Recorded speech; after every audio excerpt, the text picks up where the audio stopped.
దాదాపుగా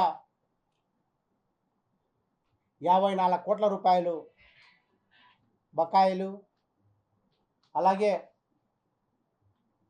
అమృత్ స్కీమ్కి సంబంధించి దాదాపుగా 17 కోట్ల రూపాయల అమౌంట్ విత్హెల్డ్లో ఉండి అది రియంబర్స్ కాక అమృత్ స్కీమ్ ఇప్పుడు ప్రశ్నార్థకంగా మారిన పరిస్థితి ఉంది.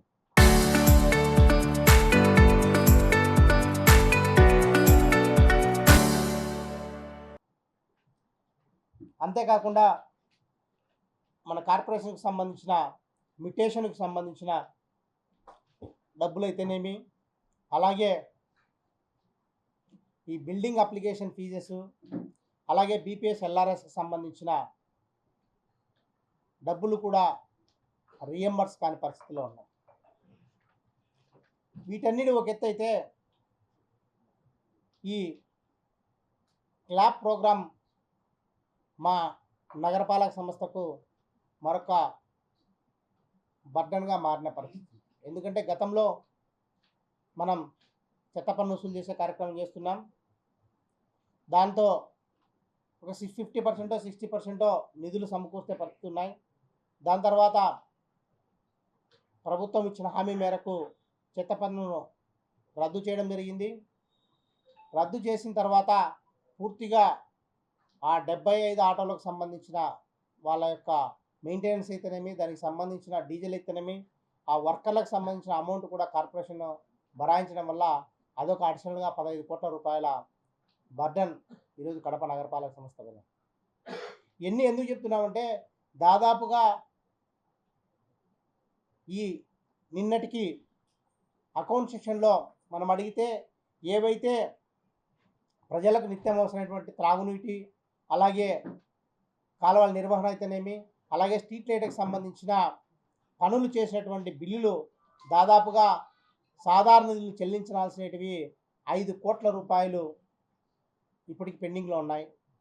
అదే ఇప్పుడు అంటే వర్క్ కంప్లీట్ అయ్యి అకౌంట్ సెక్షన్లో ఉన్నాయి. దాదాపుగా ఇది ఒక సంవత్సరం నుంచి పెండింగ్లో ఉండడం జరిగింది.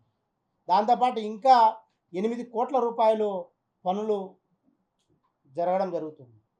అంతేకాకుండా ఇంకొక 11 కోట్ల రూపాయలు టెండర్స్ కూడా పూర్తి చేసుకొని దాదాపుగా 4-5 నెలల నుంచి అవుతున్నా కూడా కాంట్రాక్టర్లు ముందుకు రాని పరిస్థితి. ఎందుకంటే సాధారణ నిధులతో పనులు చేస్తే మనకు బిల్లులు రావు అన్న ఉద్దేశంతో కాంట్రాక్టర్లు కూడా ముందుకు రాని పరిస్థితి. అవి టెండర్లు కొన్ని పిలిస్తే 4 కాళ్ళు 5 కాళ్ళు 6 కాల్స్ కూడా పిలిచినా ఎవరు రాని పరిస్థితి. ఎందుకంటే నిత్యం ప్రజలకు అవసరమైన ఎసెన్షియల్ పెట్టినా కూడా ఎవరు కాంట్రాక్టర్ పనిచేయని పరిస్థితిలో ఈరోజు కడప నగరపాలక సంస్థ ఉంది. వీటన్నిటికీ కారణం ఏదంటే ప్రభుత్వం ఏదైతే నిధులు మనకు హక్కుగా రావాల్సిన నిధులు రాకపోవడము, అలాగే కార్పొరేషన్ మీద అధిక బర్డన్ పడ్డం. ఏదైతే ఇవి మన బయట కార్పొరేషన్ యొక్క నిర్వహణ కాకుండా ఏవైతే గడ్డికోట ఉత్సవాలకైతేనేమి, అలాగే అనేక గవర్నమెంట్ ప్రోగ్రామ్స్కి అయితేనేమి, నిన్న మహిళా దిన ఇట ప్రతి ఒక్క గవర్నమెంట్ ప్రోగ్రాంకు మున్సిపల్ కార్పొరేషన్ మీదనే బటన్ పడడం జరుగుతుంది. ఎందుకంటే గతంలో మనకు అనేక నిధులు ప్రభుత్వం నుంచి వచ్చే కార్యక్రమాలు ఉన్నాయి. ఏవైతే డిఎంఎఫ్ అయితేనేమి, వీటన్నీ కూడా ఇప్పుడు రాకపోవడం వల్ల ప్రభుత్వం చేసే కార్యక్రమాలకు కూడా మున్సిపల్ కార్పొరేషన్ నిధులు కేటాయించాల్సిన అవసరం వస్తుంది. వీటన్నిటి వల్ల నిజంగా ఏదైతే ప్రజలకు అవసరం ఉందో వాటిని మనం ఇప్పుడు ప్రజలకు చేరువ చేయలేని పరిస్థితిలో కడప నగరపాలక సంస్థ ఉందని చెప్పేసి మేము ప్రభుత్వానికి గతంలోనే మన గౌరవ ముఖ్యమంత్రి చంద్రబాబు నాయుడు గారికి లేఖ రాయడం జరిగింది.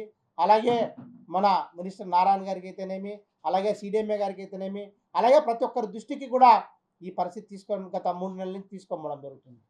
ఇప్పుడే ఈ పరిస్థితి మార్చి దాటిన తర్వాత ఏదైతే మనకు ఈ సమ్మర్లో త్రాగునీటికి సమస్యలు వచ్చినా కానీ, ఇంకోటి సమస్య వచ్చినా కానీ మనం మన దగ్గర మినిమం అమౌంట్ అనేది కూడా మెయింటైన్ చేసేదానికి అమౌంట్ కూడా ఈరోజు కడప నగరపాలక సంస్థలో రాబో కాలంలో ఉంది. ఈ మార్చిలో ఎందుకంటే అంతో ఇంతో ట్యాక్స్ అసెస్మెంట్స్ వస్తున్నాయి కాబట్టి ఆ అసెస్మెంట్కి సంబంధించిన డబ్బులు క్రెడిట్ అవుతున్నాయి కాబట్టి దాంతో మనము మినిమం ఈ 2-3 నెలలు సర్దుకోత తర్వాత మార్చి నుంచి మళ్ళీ ఒక 6 నెలల వరకు అసెస్మెంట్స్ అనేవి మనకు పన్నుల రూపంలో వచ్చే పరిస్థితి ఉండదు. అప్పుడు మినిమం జీతాలు ఇవ్వలేని పరిస్థితి కూడా మన కడప నగరపాలక సంస్థకు ఏర్పడే పరిస్థితి. దాదాపు ఇప్పటికే 3 నెలల నుంచి ఏవైతే అడిషనల్ వర్కులకు జీతాలు ఇవ్వడం లేదు, అవి మొన్న ఈ మార్చి కాబట్టి పన్నులు వచ్చింటే కనుక కేటాయించడం జరిగింది. రాబో కాలంలో జీతాలు ఇచ్చే పరిస్థితి కూడా ఈ కడప నగరపాలక సంస్థకు ఉండదని చెప్పేసి మేము మీ దృష్టికి తీసుకొస్తున్నాం.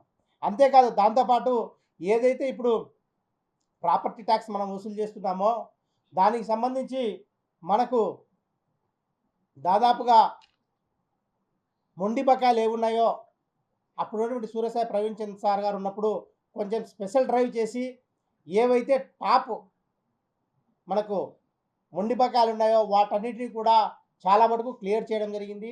ఇంకా ఇప్పటికి కూడా కొన్ని మొండి బకాయిలు ఉన్నాయి.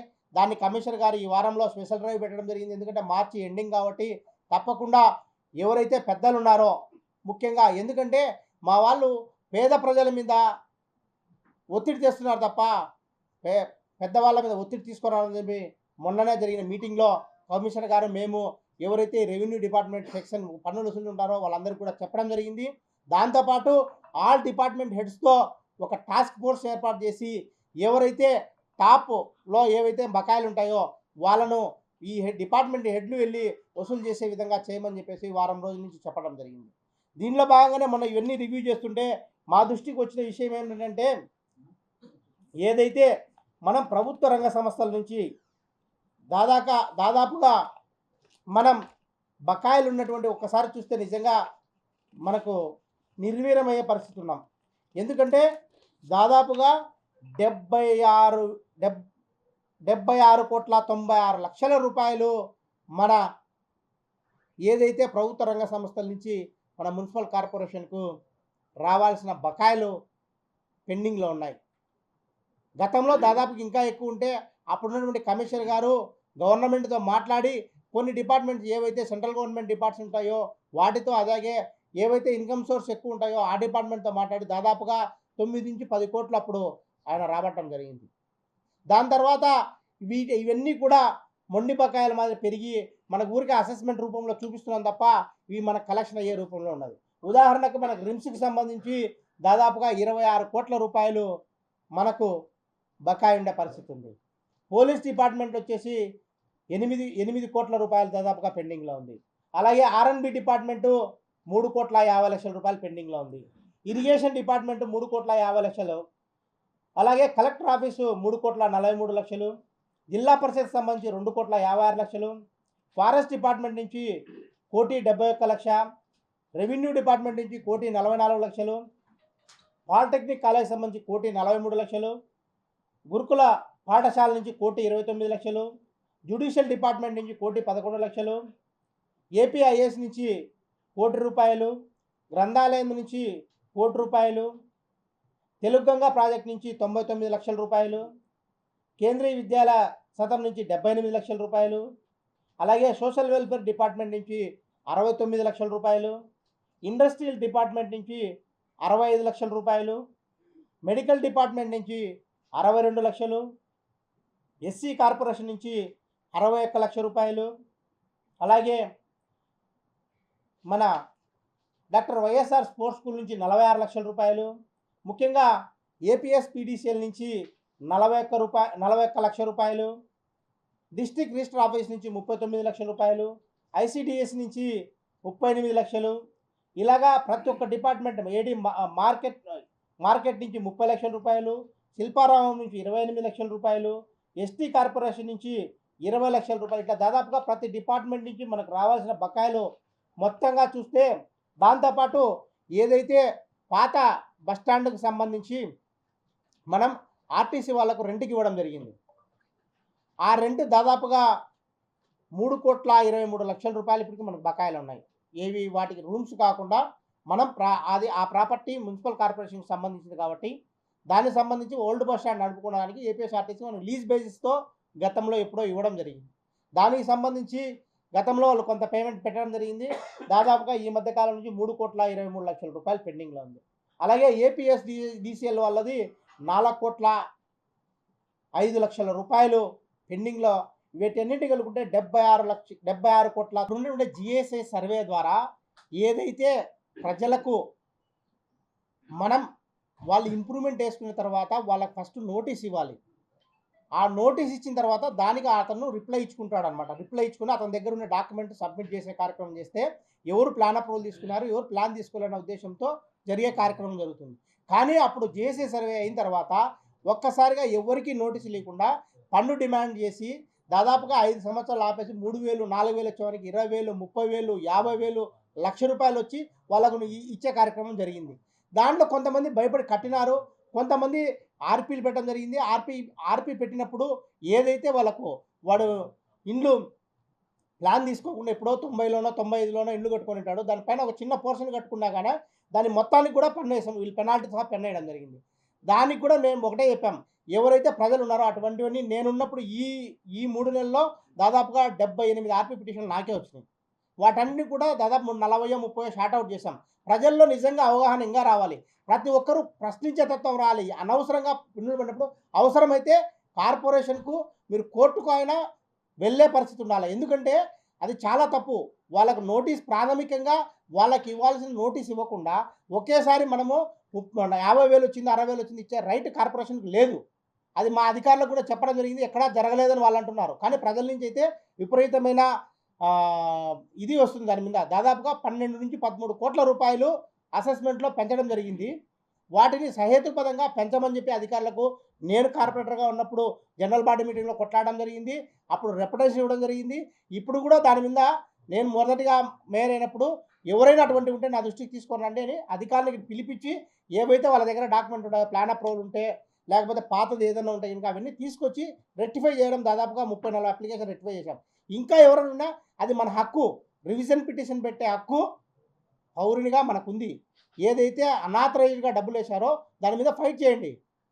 దానికి ఎప్పుడు కూడా మేమంతా ఎల్లప్పుడూ కూడా మద్దతే ఉంటామని చెప్పి కూడా తెలియజేస్తున్నాం. చరిత్ర సృష్టించినోడు